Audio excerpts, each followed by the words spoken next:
In late July, at a speech for veterans in Kansas City, Missouri, President Trump jabbed a finger at the back of the room, where members of the media were gathered, and cautioned his audience, "Don't believe the crap you see from these people. They're fake news." He was upset, as he often is, because he felt he was being treated unfairly by the media. It was pretty standard red meat, the stuff we're growing more and more used to from our commander-in-chief. The crowd loved it. But this time, he added something new: "Remember, what you're seeing and what you're hearing is not what's happening." As many have pointed out, this was downright Orwellian. The final directive of 1984's Big Brother was to reject the evidence of your eyes and ears. This is exactly what President Trump wants, for Americans to be unable, and unwilling, to see or hear what's actually true. He wants us to be unable to think critically. I'm a former education secretary with no ambitions for political office. So what do Trump's authoritarian dreams have to do with education policy? In a word, everything. Education is a complicated issue, but for a long time it's enjoyed bipartisan support. Democrats and Republicans debate about strategies, methods or funding for education, but we've consistently agreed that educating Americans was a good thing. That was never complicated. When I served as secretary, there was broad bipartisan support for educational goals like higher academic standards, better high school graduation rates, and more meaningful teacher training programs. We agreed on these goals because we were painfully aware that America, so long the global education leader, had fallen far behind our international peers. We were no longer top 10 in anything, not academic ability, not college graduation rates, not access to high-quality pre-K. To take just this last example, the United States ranks 31st out of 35 industrialized countries for pre-K access. When many of our children enter kindergarten, they're already 1 or 2 years behind, and many of them will never recover.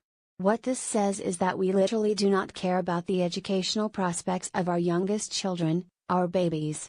The more I listen to the president, the more I'm convinced that the administration's lack of educational goals is by design. Nelson Mandela once said, "Education is the most powerful weapon which you can use to change the world." I couldn't agree more. I've seen great schools, teachers, and principals save thousands of young lives by giving them chances they didn't know existed, and I've seen countless other young lives virtually destroyed by an education system that has consistently lied to students and ultimately failed them. My tenure as education secretary was not perfect, but we were committed to aspirational goals and to students. This was true of so many others, including governors like John Kasich, Bill Haslam, and Jack Markle. What we shared was the ultimate goal: to make America the world leader in education once more. Today, no such goals exist.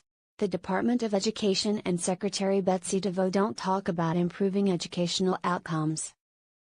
The Trump administration has no position on increasing access to pre-K, or continuing the work of raising high school graduation rates, or of once again leading the world in college graduation rates.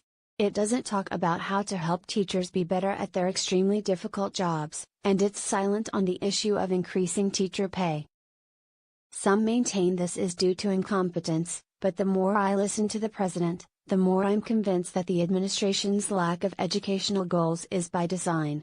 A healthy democracy requires an educated citizenry, while an authoritarian regime benefits from the lack of one.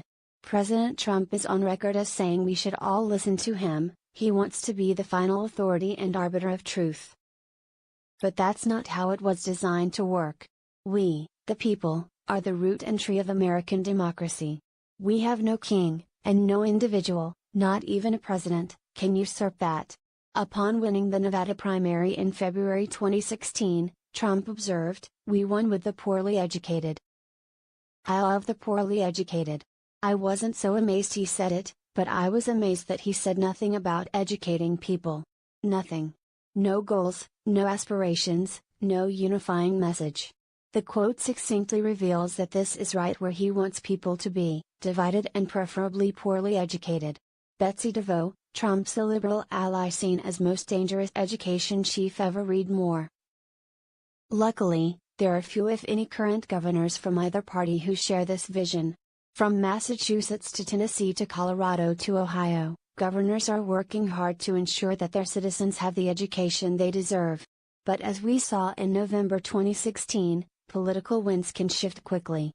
Trump can win this fight and he knows it. Through sheer repetition, he can wear us down and breed complacency. We can't fall for this. A lot of the noise surrounding the 2018 midterms concerns the balance of power in Congress, but it's as important to pay attention to the governorships that will change hands this fall. State houses are where the lion's share of education policy gets decided. Do we want more poorly educated Americans, or fewer? If fewer, then we'll have to fight. And this time, we won't just be fighting for education, or teachers, or a stronger middle class, or our children. We'll be fighting, and voting, for truth, and for the very fabric of our democracy. Arne Duncan is the managing partner at Emerson Collective, former Secretary of Education under Barack Obama, and the author of How Schools Work, an inside account of failure and success from one of the nation's longest-serving secretaries of education,